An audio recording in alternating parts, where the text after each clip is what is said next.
Welcome back, others receiving votes. Kevin Sweeney, Brian Fisher, joined by the last undefeated in college basketball, Coach Travis Steele. Coach, we know you're busy trying to keep that streak up. Appreciate you hopping on. Yeah, thanks for having me on, guys. I guess where I would start, you've been around elite teams before, back at Xavier. I imagine you know what it looks like. When was the point with this group where maybe it felt a little different, that there was a chance that this could be a really special group, not just a really good basketball team? Yeah, Kevin, I think last year when we lost in the MAC tournament championship game against Akron, we led for 39 minutes and 55 or 56 seconds, and we lost a heartbreaker, man. It was tough, and I think those hard moments really define who you are, right? They reveal who you are, and when I started meeting with our guys individually right after that on Monday, it was 2 days later, trying to figure out who's on your team, who's out, it's all that. And all of our guys were so hungry to get back going, but the NCAA says you have to shut it down, I think, for a couple of weeks, like if you're not going to play in any postseason. And, but I knew the spring, listen, it was the best spring I've ever been around in all my years of college basketball. Just the competitiveness, the fight, the extra work, the player leadership, whether it was in the weight room, on the court, was elite. And I was like, man, we got a chance to be really good. And I was interested to see if we could continue that and kind of into the summer when we brought in our freshmen and our one transfer that we brought in out of the portal. And man, it just continued. And I was just like, man, the consistency piece has just been incredible. And that's due to the player leadership that we have with Evan Ipsaro, who's injured right now, but he's still an integral part to our team. Peter Suter, Ian Elmer, guys that have been here, and it goes a long, long, long way. That retention does. Well, you mentioned the one transfer there, Coach. I mean, it seems so rare that we can rely on that for some of these teams. Do you feel like you're kind of going against the grain at this point in terms of your roster building? Yeah, a little bit. While everybody else is zigging, I decided to zag. And sometimes it's easier just to be different and be better. And Miami, listen, it's an elite academic school, and it's original public Ivy. We have to recruit a lot of high school here. There's no doubt. But we use that as our main source. Like, we have 5 freshmen on our current roster, right? We play 4 of them, varying minutes, but they're getting experience. And then we brought in 1 transfer. So we'll supplement with the transfer portal. But it's got to be the right fit out of the portal, because the portal's like speed dating. And I don't like taking a young man not knowing exactly what we're getting. Anybody can watch film or pull up stats, but who's impacting winning? Who's helping you build your culture, make it even stronger? Like, those things we really value here. What's the secret sauce to have guys want to stick around, right? Like, I imagine there was financial implications for those guys that in many ways probably took less money to be back and were hungry to be back and chase that championship. What were you guys able to sell differently to make them want to be back? Yeah, I think, their recruitment is their experience here. I'm not going to talk them into staying. Their decisions had probably already been made, for being honest, when you have that meeting. And so for me, it's how they're treated on a day-to-day basis. Like, one of the best things I've ever done was I coached he's now a 7th grader. When he was in 4th grade, I coached his AAU team. And it just it opened my eyes to, like, man, why did I love basketball? It's because it's fun. You can make basketball fun and work hard. They're not like, they don't have to be separated, right? And so the experience we give our guys, I think, is very important. The development's got to be real. Are they getting better? Can all their dreams come true here as far as being a pro? Are they getting a great degree? The connectivity, does the culture, do they enjoy it? Do they enjoy each other? All those things are in place here, which I think has really helped us with the retention of our roster. Is that kind of showing up? I mean, you guys have played some close games, but you guys have been able to execute certainly down the stretch when normal teams might want to falter or go away from that. You guys have come out with execution down the stretch and able to pull out some of those close wins to remain undefeated. Is that where that kind of carryover happens? I think so. And listen, we got winners. I mean, all of our guys have won, whether it's state championships or won at their previous school. We value guys that have won and impacted winning. And that retention, like to your point, is that they trust each other. The connectivity's there. I mean, it just is. So when we go through adverse times, we get tighter. Whereas a lot of teams may start to splinter a little bit. I'd argue we get tighter and we get better in those moments than we are when we're doing well. Was there ever a fear that with success and with the attention you guys have gotten, that it would be harder to keep the group together? And I guess, how have they responded so well to the success and not had the letdown spot that I think a lot of people would think comes naturally with the type of season you're having? Yeah, complacency can really set in, right? And, like I love visuals. I showed our guys a picture of a guy driving a car, and he was driving it from the inside. You could see his hand on the wheel, and he had a phone in his hand. And I asked Antoine Woolfolk, I said, "What do you see?" He said, "I see a guy texting and driving." And I said, "That's right." I said, "Well, he seems like he's pretty distracted." I said, "What does that lead to?" And Peter Suter said, "Well, that leads to you're hitting an obstacle." I said, "That's exactly right." I said, at that time, this was probably about a month and a half ago. We use different pictures and metaphors and all that. But our guys understand, man, they keep the main thing the main thing. We have not had a bad practice all year. The consistency has been incredible. And it's because we got great player leadership. Like I've said before, we got great character. We have fun though.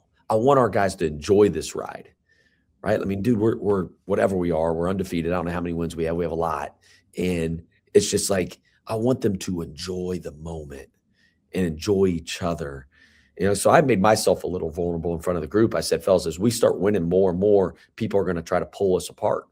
They're going to try to pull at us, whether it's agents, whether it's other schools, it just happens. It's just part of success. And we all made a pact to each other that we were just going to stay focused on the ride that we're on and enjoy each other.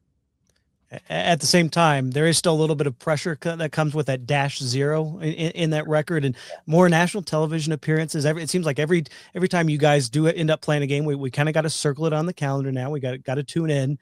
How are you guys handling the increased pressure that comes from that 0 in that loss column? Yeah, it's weird. Like I had a family, a friend of our families was at our Marshall game on the road a few weeks back, and he hit my father-in-law and said, "Man, I can't believe how loose Travis is and their team." He said, "I thought they'd be uptight, being undefeated." We have fun. I mean, like we work really hard. We do everything we focus on the things that we can control. And I also think when you do it for others rather than just yourself, like when you do it for yourself, I think you feel more pressure. When you do it for others, like, hey, I want to do this for our players, our staff, you don't feel it as much, man. And that's where those relationships that we have, and it's nice to have the retention, they really help us. Obviously, we have to ask about the schedule. That is the common refrain. And no, Miami hasn't played anybody. Why should we take them seriously? And I think myself and lots of others would respond. Have you tried scheduling games when you're bringing back half your team from a 25-win team? I guess, can you take us through the realities of what it's like to try to get quote unquote better non-conference games and what it's like in this era of non-conference scheduling at a place like Miami, Ohio? Yeah. My first couple of years, there was a line from Oxford, Ohio to Cincinnati, Ohio to play us. There was a long line. And then all of a sudden, I probably didn't realize, guys, how hard it was going to be to schedule coming off a 25-win season with a lot of retention. It's like all of a sudden, it's like, man, it's June. And it's like, man, we got to get a lot of games. And I'm like, man, usually we have a good portion of the schedule done by then. And Jonathan Holmes, who's my associate head coach, who does a great job. Listen, he should have been a head coach yesterday, quite honestly. He's been doing scheduling for 15 years, 16 years at this level. He said, "Coach, we got a major problem. This isn't good. We're either getting all hard nose or, hey, we'll hit you back," and couldn't get any P5s or P6s to play us. And I understand why, right? Like from their standpoint, it's like, well, they're supposed to play. There's quad 1, quad 2, quad 3, quad 4 games. Obviously, they're not going to come here to Miami and play us, nor should they. That's ridiculous. So it's like we got to go there. So it's a home game for them. So they need quad 1 and quad 4 games. They're not supposed to play quad 2, quad 3. Well, that's where we are. So totally understand from a numbers perspective why they didn't want to play us. And we talked to the Blue Bloods. I mean, like, it wasn't like, because there's levels to this thing. You guys know at the P5, P6, and they all said no. And so I hated that for our guys. And then you start to, okay, well, let's play other really good mids, like teams. And it's like, man, you'd send in a contract, they'd agree to it, or we're going to play on a neutral site. Hey, we agree to it. And then all of a sudden, nope, we're not doing that. It's like, it's the most frustrating part of our job, scheduling. It's awful. I just wish our athletic directors would deal with it and take it out of the coach's hands. And I think it'd be a lot simpler, in my opinion. Well, David and your AD and everybody else that involved in that, they have a few things on their plate as well. But we saw some terrific success this past weekend. Duke and Michigan went out and played a non-conference game. We used to have bracket busters, back in the day. Would you be in favor of either more teams kind of doing what Duke and Michigan did in terms of kind of taking that break at this point in the year to maybe build up that resume or bring something back like bracket busters that we used to have? I love it. I love it. I used to love the 24-hour marathon too. Yes. That was awesome. You get to watch ball all day, all night. I mean, but we tried it. So we do the MAC Sun Belt Challenge. We play one game at the beginning of the year, the first game of the year. We played Old Dominion at home, and then we had a road game slotted more towards, I don't know, it was a couple weeks ago, and they try to slot comparable nets, right? So like Marshall's had a really good year. And so we got kind of positioned to play them to hopefully that would help us later on, maybe a seed line if we win the game, if we're able to make the NCAA tournament. So we I think the MAC and Sun Belt's trying to kind of duplicate that a little bit, that bracket busters a little bit. But I love the bracket busters, man. You're talking my language right now. I have to imagine that one of the most rewarding parts of all of this has been seeing the crowds and the fan support and seeing the community kind of embrace you guys. Obviously, Ohio's a big basketball state, and you think about Cincinnati and Xavier and Dayton, but like to look around and see these monster crowds that you have right now. I guess how cool is it, especially from where it was when you first got the job? Yeah. My friend, one of my buddies down in Cincinnati, he used to ask me for tickets all the time. And I say, hey man, give these away, whatever we got to do. I mean, cause we would have maybe 100 people at our games. I mean, this is the worst environment in all of college basketball, in my opinion, my first couple of years here. We had 0 home court advantage. And I was like, man, we have to flip this. If we're going to give ourselves a chance to win our league, you have to be able to dominate at home.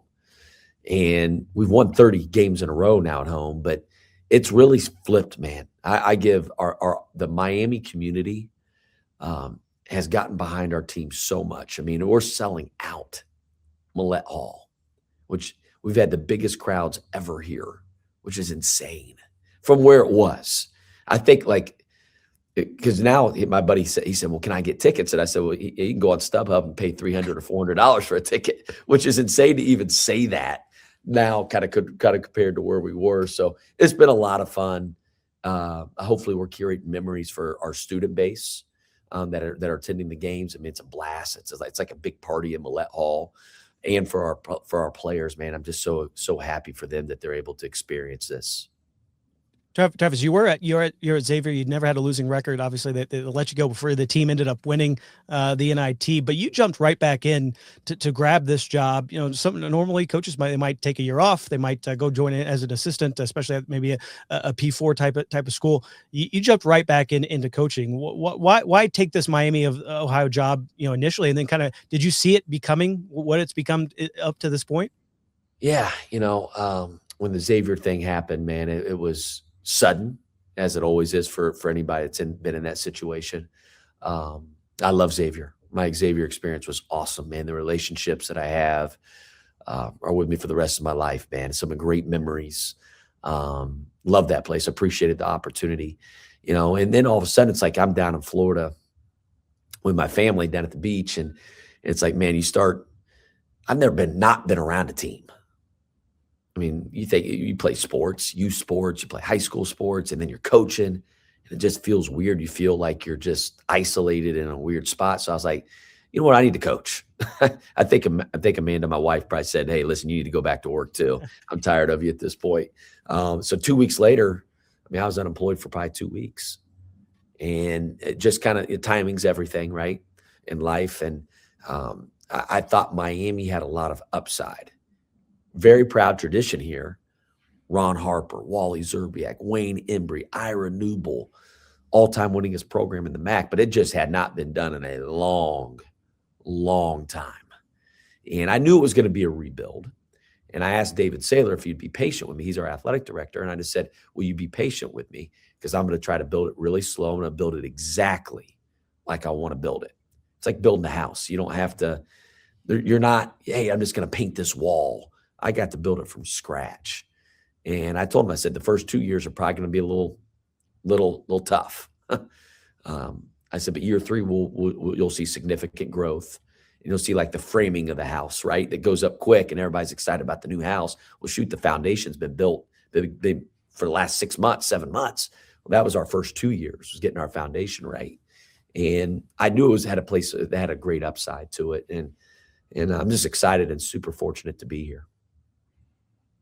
Is it hard to not get overly obsessed with the at-large bid conversation and things like that? Like, is there ever a point where you're just sitting here like, man, it's so ridiculous that we're 27-0 and when we have to like politic our way potentially into the NCAA tournament, and obviously you have a path in regardless by taking care of business in the MAC tournament. I guess how do you view the at-large conversation around your guys, and how do you approach it as things get very real in the crunch time to Selection Sunday? Yeah, like I address it with our guys too, Kevin. Like, because I know, again, they see everything, they hear everything. We just got to control the controllables, right? And that's a good thing you mentioned it. Listen, we can get the automatic qualifier by winning the MAC tournament in Cleveland. We got to control every day, having a great practice, great lift, great film session.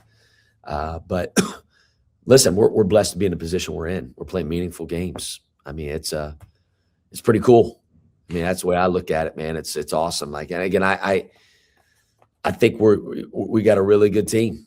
We've won a lot of games on the road, neutral. Like I said, we played good teams too, man. Like, we played some good teams. You're going to say, hey, well, we played some teams that aren't as good too. And we have. We've had a mixed bag. So, but we played those that would play us, and I like our team, man. I know this. Our group feels like we can beat anybody in the country. It doesn't matter. When we step on that floor, they have complete belief and swagger that you need in order to win those games in the NCAA tournament. Yeah, I mean, there's always a time, I think in kind of mid-February, if there is a team that's undefeated, you start hearing that talk, oh, they need to lose one, to experience that, or maybe you can fuel it, or you guys are like taking the opposite track. You're out there on game day promising jumping in Speedos. Like, it seems like you guys have embraced this run more than anything. Hey, listen, any coach that says that they need to take a lot is no way. No, we ain't playing to lose, man. I do think you can learn from losses, but you can learn from wins. Right? That's what the great teams do. They learn from winning, because there's so many areas we got to get better at still here that I think we could take another jump as a team here over the next few weeks. And, we just take it day by day, man, like just enjoying the process, like I said, of practice and lifting and film and getting better, man, because I still think we have some upside with our team. I guess, closing the book, you said that at the end of last year and experiencing heartbreak that your guys were hungrier than ever from that. I guess where they are now, having, experienced the fruits of their labor, do you still see the same hunger every day? I do. Listen, this guy, Peter Suter, I mean, he's at, like, we're in the spring, last spring. We're playing I like to play 3-on-3 in the off season because you get more touches, more decisions. And this guy's diving on the floor, taking charges in the spring. He's taking charges at practice today. It's like, dude, slow down. It's like, pal. But everybody's like that. Ian Elmer is everywhere. I mean, Antoine Woolfolk. I mean, like, these dudes care. They really care. And they play to win, man. We compete. And it's like I said, the practices are more fun than the games. They really are. And I think our guys would all say that to a man. Well, I'm not sure I'm looking forward to Selection Sunday Speedo, Travis Steele, but I'm certainly looking forward to the Cinderella story that could come. Coach, we appreciate the time and good luck the rest of the way. Thank you. I better go work out so I can get ready for the Speedo.